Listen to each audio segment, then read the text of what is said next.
Hey guys, I'm Chris. Of course, this is Mike. And today we have Gabby with us. Once again, in case you guys didn't see one of our past videos, you can check that out. But today Gabby is here and she's going to talk to us about buying and renting houses. So stay tuned.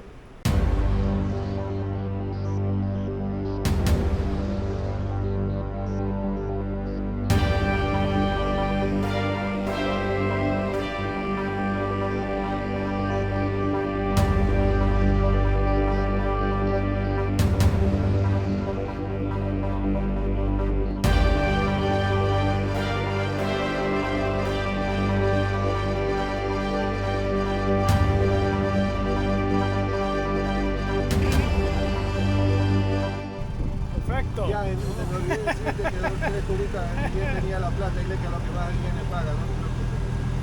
Y bien tenía una plata. I want whales today. Well, we're going to see both.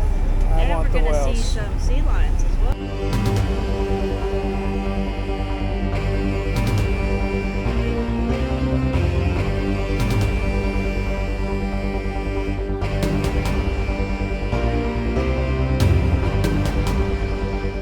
I'm loving life here in Ecuador, and the positives outweigh any negatives. And that, my friends, is called living the life you love.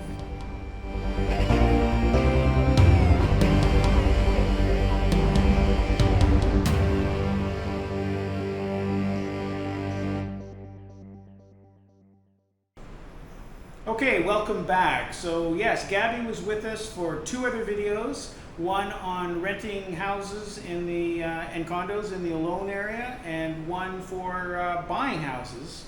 And that one's still doing really well, getting lots of views. So if you haven't seen that one, check that one out. And one of those ones actually sold, the Yes. first house on there. So you can go and see what you missed out on. And Gabby does more than just the real estate. So why don't we sort of talk a little bit about that first, about other things your company does and company name and all that stuff. So nice to see everybody again. My company name is Insulus Properties, and we do real estate, but we also do rentals. We do property management, or home care, as some people like to call it, which actually entails like overseeing projects. We're doing expat services a few years ago, but things got kind of busy, and now we do referrals. So we refer people to visa lawyers and or facilitators. Nice. Or anything else that expats may need in the area. Great. Okay, let's get started. We're going to be talking first about buying a house in Ecuador. So first thing is, and remember, this isn't just for people who are looking at the coast, which is what we did, but also people all around Ecuador, is how do I find a real estate agent? And what does it mean to be a real estate agent in Ecuador compared to Canada and the U.S.? Right. So I guess a few of the most popular ways that expats would find real estate agents, I think the number one would be word of mouth. I'd say on like Facebook groups. Ecuador Expats is a big Facebook group, and I know a lot of expats or soon-to-be expats go on that Facebook group and ask for like recommendations and such. There's a bunch of other Facebook groups as well, and also some websites, I think, like International Living. So word of mouth is a big one. MLS, there's also an MLS in the States, there's an MLS in Ecuador, and that is probably the most popular real estate website. MLS has like an alliance or alliances with other real estate websites where the listings come in, tons of different languages, obviously English being one of them, and so I think that is definitely also a pretty popular place. I've gotten a lot of expat inquiries through my MLS listings. Well, that's what we were looking at when we were thinking of Yes. buying here. We were doing MLS, Ecuador. MLS. So. Yeah. So what about qualifications for a real estate agent? So I'm going to ask you a bunch of questions that are rumors or things that you see on these Facebook groups, and I noticed fairly recently with you have some qualifications that I never even knew existed before. So how does that kind of work? So in Ecuador, in order to get your real estate license, well, I'm a licensed realtor. I was licensed by ACBIR, which is the only real estate institution in Ecuador. It's the only institution that can actually license realtors. So I'm a licensed realtor. In order to become a realtor here, you should be licensed. I say should because there's a lot of realtors here who don't have their license, which is okay as long as they're working under a licensed broker for a company. But I think there's also a good amount of realtors who work independently who don't have their license. It's pretty easy to find out if a realtor is licensed or not because you actually go to the ACBIR website and there's like a tab that shows all of the licensed realtors in Ecuador. It's a long page, and there you can actually see who has their license and their membership to ACBIR. Up to date Right. and such. Yeah. In order to get the license, it's actually a pretty long process. It takes about a year. There's 10 courses that you have to take. You need to pass each one of them, and some of those courses require like pretty big projects. And then at the end, you have to present a thesis in front of like a panel of the ACBIR committee, and then they have to approve you. So it's actually a pretty big deal here to get a license, and it's not easy. You gotta know Spanish in order to get your license in Ecuador.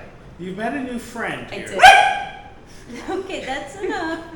Okay, Gabby, so if you can give us maybe an idea of the range of prices that things go for. So maybe even just using your own listings as an example. What would be on the sort of the very low end for buying a house, and what would sort of be on the high end? But specify it more like around this area on the coast. Yeah, on the coast, Yeah. which tends to be, I think, a little more expensive than Yes. the More expensive, interior, yes. right? The coast is more expensive, especially this part of Ecuador, for obvious reasons. I mean, it's a beautiful, beautiful area, lots of tourism. It's Olona Yambe are like the more pricier parts of the coast. And I can start with lots because we have lots listed. Sure. So I guess let's just put it this way. The cheapest lot you can get here with a deed, so not talking about communal land, which is a whole other ballgame, but with the deed would be 20,000 that I have on my website. And then obviously lots / homes condos can go up to the million. So it's actually a pretty big price range. And that's what I found pretty surprising is how much things can vary here. Yes. And you can't always tell the difference in the price by looking at a listing. It's almost like you need to go there and say, well, why is this so much, or why is this so little? And then you can sort of see. So we're looking at, anywhere from, if I were to throw out some numbers here, I've seen, a lot of houses sort of that go in that, and I'm sort of say expat, like houses that expats would probably be interested in, Right. sort of start at that, 70, 80, 90,000 that Correct. I kind of see, and then Yeah. maybe go to as much as you want to pay. But there's a Right. lot in that sort of 200 and something, 100 and something, Absolutely. probably where the bulk of them are. Mm-hmm. And then when you start getting to, the 300s and something, there has to be a wow factor. There's a there, wow or factor. Something there, right? For sure, you took the words out of my mouth. Like, if you get over the 3 mark, there's definitely a wow factor. It could be the ocean view. It could be proximity to the beach or beachfront. It could be a killer, architectural design, something different. It could be an awesome swimming pool / social area, or even the big lot. So you have like some houses that you see online that are like at 500K, and you're like, whoa! But if you look at the size of the lot, it's like the lot is over 2,000 square meters, which would be around 20,000 square feet. So, yeah. Perfect. Okay, so let's look into a little bit of what it would cost to own a place. Like, what are sort of the regular bills that people would pay? Like, so property taxes. What's typical property Sure. taxes in Ecuador? So let's focus on like homes, right? Like Yeah. built comes. It could be anywhere from like $100 a year up to $500 a year is probably the most, like the highest property tax amount I've seen for properties Like in this area. That's pretty crazy compared to Yeah. back home. Yes. Like, Yeah, there's thousands and thousands. Thousands and thousands. Yes. Yes. Okay, what about electricity? Oh, What's sort of- and yeah. sorry, really quick, if you're over 65, you pay half of that. Oh yes, So you get there's the a discount. 50% discount. Yeah, we should do a video on the whole over Yeah. 65 thing, and actually how seniors are treated in Ecuador compared to the United States and Yeah. Canada, which is very, very different. Another topic. Yeah. Electricity. Electricity depends on AC usage. Lots of expats like to crank up the AC. Ooh, So it really? Chris, would that be us? it could get expensive. Electricity here could be expensive if you're one of those people that like to have your ACs running all day, every day. You could pay even up to $500 a month. I've seen bills in that range. If you're modest with your AC usage, But you got a big house and a couple AC units, you could be paying $100 or $200 a month. And if you don't use that AC at all, like me, you could pay between $40 and $60 a month. It's gotten more expensive. When I first moved to Ecuador, I was paying $12 a month for my electricity bill, no AC units, and now I'm paying like $40 every month, and I have no AC. I have one AC unit I never use, so that's gotten expensive. So Yeah. so we'll share our electricity. So it has gone down since we sort of I looked at the sort of rate card of how the rates, and the more that you use, the more that it gets charged per kilowatt hour. So when you really crank on that air, it can, I won't say how many hundreds of dollars we had the first month that we had the air conditioners. We did have a lot of guests. But it was, yes, we'll blame That- the guests who that are did watching like this. It's all their AC. fault. Yeah. Yes, they kept get it it. on all the time. I get In it. Canada, you have to keep it on all the time. But with these split air things, they can make the room instantly pretty Yes, cool. close up the doors or the Yeah. windows, and it stays Yeah. cool for a while. Yeah, so but now we're on a routine, and we have 2 air conditioners that are on a good part of the time overnight, just to take the humidity out, to make it feel like we're in Canada where it's cold, and we pay $130 a month for that, Right on. and Yeah, that's yeah. with a big pool with all of that going on. Without the air here, I think the electricity bills are around $70 or $80 a That's month. why I mentioned the AC usage, because really that makes the whole difference. Because Yeah. everything else, like your appliances, even your pool pump, really doesn't affect the bill tremendously. For some reason, it's just that those AC units just brings the bills can go so high Yeah. depending on Yeah. how you use them. Yeah. What about gas? Gas is cheap because gas is the propane tank. Yeah. So depends on how much you use it. It could last you like a good month. Like for my dryer, it lasts me about a month or a month and a half. My cooking, and we cook every day, lasts at least a month or more, and it costs $3 for the propane tank Yeah. to change it. Yeah, Yeah. we're probably. There's an initial fee though. The initial fee, like when you first buy the When you tank, first buy the it's tank, $70, $70. and it comes empty, Yeah. and then to refill it, $3. And it's about double the size of those propane tanks that we have in North America. Yeah, it's huge. of It's huge. where- So, It lasts a long so think time. of double that, Yeah. and we go about $5 a month, I would say, on gas. Yeah. That's Sounds it. about right. Yeah. Something like I that. go around 6. Yeah. Yeah. Water bill. Water bill's pretty inexpensive here. Water, it depends on what kind of meter you have. There's 3 types. I think most expats would probably have type 2. Don't ask me really what the difference is for each one. The only thing I know is that there's one for communal land, and then there's one for private land, and then the third type, I don't know what that's for. So type 1 is very cheap.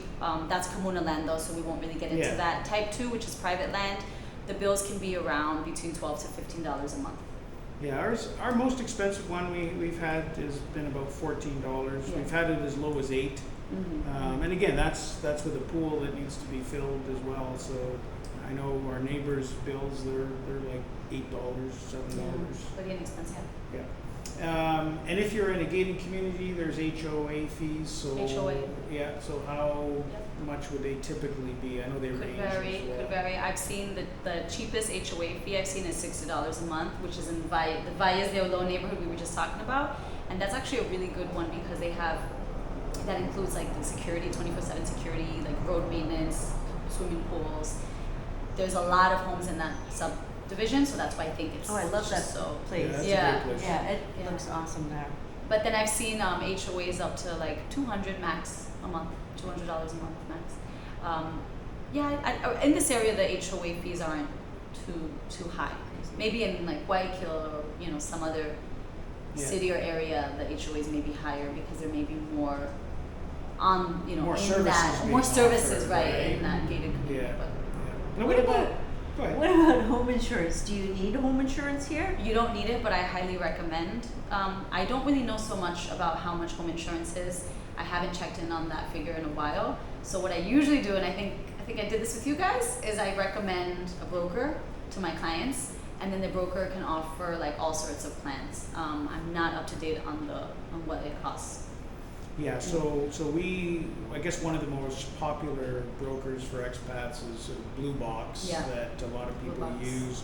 We contacted them both for our health insurance as well as our house insurance. And our house insurance, we pay $800 a year, Sounds about right. and that includes everything: landslides, floods, earthquakes, you name it. And so that's sort of the range that we got Awesome. for a big home. So Yeah. it would be a lot less for a normal sized or smaller place. So let's talk a little bit about gated communities. I know when Yeah. people are looking at, when expats are looking at homes either to rent or to buy, you know, they feel safer, or they think, oh, I need to be in a gated community. You know, we have our sort of own opinions about that. So is that something that you would recommend for people, or is it really depending on their personality or what they're like as to whether they should consider a gated community? I think it depends on a few factors. I mean, a lot of people will opt for the gated community because they feel it's safer. When you're in a place like Guayaquil or even Salinas, for example, I agree with that. But here, I don't really think that is much. I mean, this is a pretty safe area. So I don't think that would be like a legitimate enough reason to choose gated community versus like independent home. You know, a lot of people kind of come with that impression that they need it because of, you know, the crime rate or, you know, what they hear in the news. But in this area per se, like, I don't think it's necessary. A lot of other times folks will opt for gated community because maybe if they're not living here permanently, they think it's just easier to like leave their house closed, and maybe the gated community has workers that they can hire like independently to like look over their garden or do their cleaning and such, and so that can be sort of convenient if they're not living here full time. I do get more inquiries for gated communities for rentals, not so much for purchasing. Ah, interesting. Yeah. Okay. So let's say I've looked at a bunch of the homes that you have, and I said, okay, I'm thinking of buying this particular one. Is there such a thing as house inspection here, or something that I can then make sure that when the next big earthquake comes, Right. is it going to, you know, in this case, fall down the hill because we're on the top Yeah. of the hill, or what's going to happen? How do I know that it's been properly built? That was one of the things that sort of kind of like was mind-boggling when I started doing real estate, was that because in the States obviously it's a requirement. Here you don't need to do any home inspection before purchasing, but I understand that a lot of expats aren't used to that and they want to do a home inspection. So what I've offered, and this is just sort of me on my own, not all realtors will offer this, is to hire you know, a maestro or an expert to look over the home and do their own sort of home inspection. Obviously the buyer or the expat and you know the case would have to pay them separately, and those fees it depends on the, you know, what the person is charging. I think with you guys I recommended Juan, who's an architect, and he also he works with an engineer, and he did like kind of a rundown. He looked over the property and then kind of gave you his idea of what, you know, what maybe needs to get renovated or changed and how much it would cost, but that's completely private. It's not a requirement if you're purchasing to do a home inspection. And there's no official home inspection companies that I know of nearby that dedicate like themselves specifically to those cases. So. Yeah, so ours, I think we paid a few $100s. I think it was very reasonable. We got a very detailed outline of different things around the property that maybe should be fixed, and you know, in order of priority, which we've done, and it worked out really well, and sort of gave us that assurance that when the earthquake, and we did have a fairly big one for us from Canadians. When we first Canadians. came. When we first remember. remember that one, for us that was Yes. big when the electric fans are moving back and forth, and we're thinking, oh, is this place going to fall down for us? That was big. It was And there good. wasn't even a crack that happened anywhere. So now we feel a little more confident. So, once you've picked your house that you want to buy, what's the process to go about doing that? Do I need to get a lawyer, and do you recommend the lawyer, or? The first step would be to make the offer, to make an offer in writing, which is submitted to the realtor, and the realtor would submit that to the seller. Gotcha. First, you know, make the offer, and if your offer is accepted, then the next step would be, or if you come to an agreement on a purchase price with the seller, then the next step would be to hire a lawyer. Now, would I get my own realtor to do that, or would I work with the seller's realtor? Let's say I came down, I looked around with you, and it was one of your listings that I wanted to buy. Would I make the offer through you? Because I know in Canada and the U.S., they don't really, you kind of have your own, so there's no sort of conflict of interest kind of thing. generally, how does it work here? If you don't have your own realtor, then you make the offer. Well, you contact the listing agent, and then you make the offer through the listing agent. Yeah. Sometimes you have, like, some folks will come kind of already with the realtor in mind, and then their realtor can also sort of house hunt for them, even if it's not the realtor's listing, and you work with your realtor. And what about where the lawyer fits in? Or they don't have to, right? It's really more about what people feel comfortable with. It's not a requirement, but it's so important, and I recommend all my clients. I almost like make them hire a lawyer because it's so important to have your own legal representation because your realtor is not a lawyer. And remember, in Ecuador, the listing agent represents the seller, and so as a buyer, it's mandatory to have your lawyer that will represent you in the purchase. Yeah. Okay, so I've made the offer, they've agreed, then what happens? Then the lawyer will ask the seller or the realtor that's representing the seller to submit all the documentation pertaining to the property, which would be the deed, recent tax payment, and something that's called the Certificado de Registro, which is a certificate from the registrar of the municipality where the property is located. This certificate is basically like it's a no liens document. It shows the history of the property, like when it was purchased, when it was sold, when the house was built, etc. And it also shows if the property has like a clear title. Okay, now what about closing costs? Closing costs roughly are about 4% of the purchase amount. So if the house costs you $200,000, your closing costs are 4% of $200,000. And that's everything. That takes care of all the fees, except for the legal fees. Legal fees. Legal fees are separate. Okay. Yeah. Okay. And let's say I went down here on vacation or on my exploratory trip, and I've looked around, and we've bought a house, or there's a house. See a house you want to buy. Yeah, we see a house we want to buy. Yeah. Go back to the States or back to Canada. Can I then do the whole transaction from there, or do I have to come back here again to then close? You can do the whole transaction. However, your lawyer should have POA, power of attorney, for them to purchase the property on your behalf. And if you're here and you already think that you may want to buy property, it would be a good idea to have your power of attorney done in Ecuador before leaving, and leave that power of attorney with your lawyer. All the power of attorneys here, as well as sales for purchases for property, cars, you name it, are done at the notaries. The notaries here are like the highest power. It's like the ultimate power. They have more power than any lawyer. And so at the notary, you would do your POA. If you don't get to do that for whatever reason, you didn't think of it at the moment, you didn't think you were going to buy property, you didn't have time, you didn't have enough time to do the power of attorney, then you can always do your power of attorney back home, but then you would have to have it mailed to Ecuador, which could be kind of a hassle and a little costly. Now, we got power of attorneys both for our temporary visa, which was so handy to have. And I highly recommend that to people. It's worth every dollar to go and get a facilitator, agent, give them power of attorney. And the power of attorneys here are great because they're written up just to be for that specific thing that you want them for, as opposed to overall power of attorney. Exactly. And then we used the same lawyer for purchasing this house, and also he had power of attorney, so it was actually him that showed up with you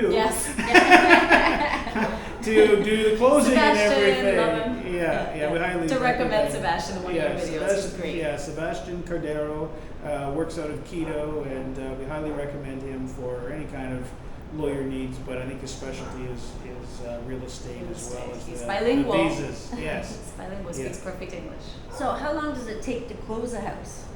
It could be as fast as a week. I've had closings done within a week. It all depends if the power of attorney is done, or if the buyer is here in person and the seller and the buyer here in person. There's no POAs needed, and if the seller has all the documentation in time, which most of the time they should be able to get all their documents done like within the week. If there's no issues at all with the property, no bumps in the road, then it can be done super fast. Perfect. Yeah.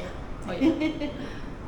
So a lot of expats are not like us, where they've sold everything and commit to Ecuador full time, but they want to come down here, and now it's actually pretty easy to be down here for 6 months of the year. You get your 3-month tourist visa, which can be extended for another 3 months pretty easily now, and I think you can even do it online and making it easier all the time. Making it easier. And what's the possibility of them renting their house for the other 6 months or 8 months that they're not here? Is the Renting their rental house. market pretty good? Renting their house in Ecuador, right? The Yes, purchase- that the they property purchased. Yeah.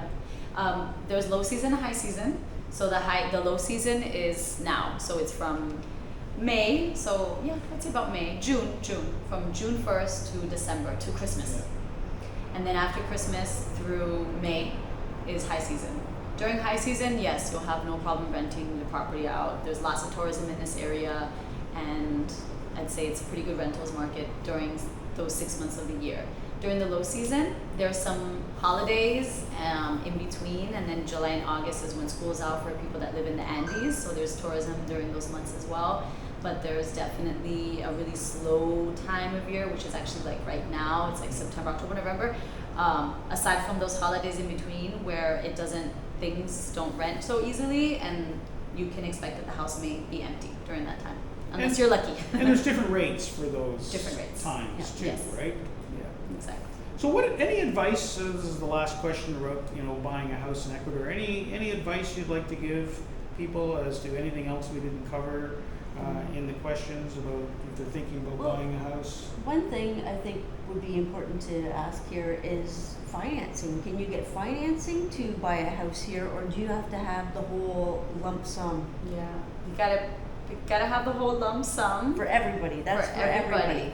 No, if you're Ecuadorian, then you can get a bank loan. There you go. For foreigners, Yes. you gotta pay in full. Yeah. Some sellers will offer like direct financing, but usually the conditions are going to be no more than 2 years, so it's not really a financing. I mean, it's a couple years or less to give you some time to pay it off. But that's a few sellers. I mean, not all sellers will offer that. And if not, you got to pay in full. Foreigner, there's no such thing as a bank loan here for foreigners. Mm-hmm. Good to know. Yeah. So any last words you'd like to add? You asked me advice? what my advice would be. I mean, I think I said it before. Hire a lawyer, hire a good lawyer.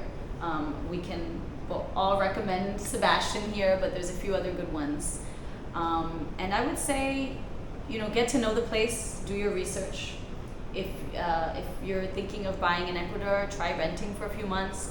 And if you don't want to rent for a few months because you want to jump the gun, then that's fine. But just do your research and watch as many videos as possible before making the decision. I think would be my only advice.